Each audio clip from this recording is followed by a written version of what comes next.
Bienvenidos a un nuevo vídeo del canal de piezas.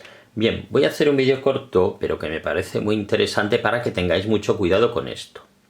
Ya he subido algunos vídeos en los que os insisto que si oís un ruido en el motor y no sabéis qué ocasiona ese ruido, que lo llevéis cuanto antes a vuestro taller de confianza, porque puede que no sea nada, puede ser una avería de unos pocos cientos de euros, pero que si se deja, como en este caso, se transforma en una avería de miles de euros, varios miles de euros, ¿vale? Os explico, este es el motor de una Ford Transit, una 2000 EcoBlue, y aquí el problema es que el dueño nos dijo que desde hacía unos días notaba con vibraciones en el motor y como un chirrido, pero como lo usaba para trabajar, pues lo ha ido dejando hasta que ya ha sido demasiado tarde. Paró el motor, volví a intentar encenderlo y ya no se movía, como si el motor estuviera agarrotado. ¿Cuál ha sido el problema?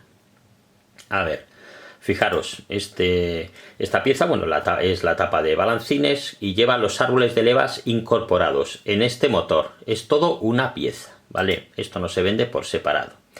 El problema, fijaros, ahí veis el árbol de levas, ¿veis? Ahí está dañado, ¿vale? Se ha dañado porque el sonido que oía, ese chirrido, incluso que provocaba esas vibraciones, era porque se estaba agarrotando la bomba de vacío. Claro, si cuando notó esas vibraciones al principio lo hubiera traído al taller, pues hubiera sido algo tan sencillo como cambiar la bomba de vacío y listo, una avería de unos pocos cientos de euros.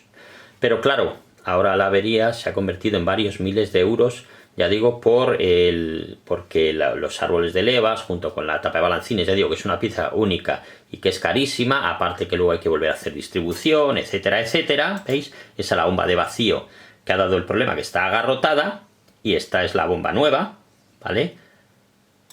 Le falta además esa pieza, estaba partida en varios trocitos.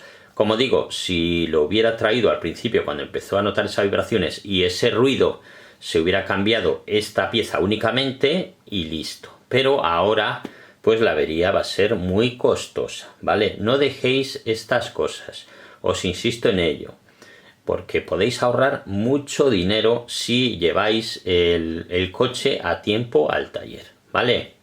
Bueno, aquí tenéis este vídeo cortito. Si os ha sido de utilidad, pues no olvidéis dar un like y suscribiros al canal.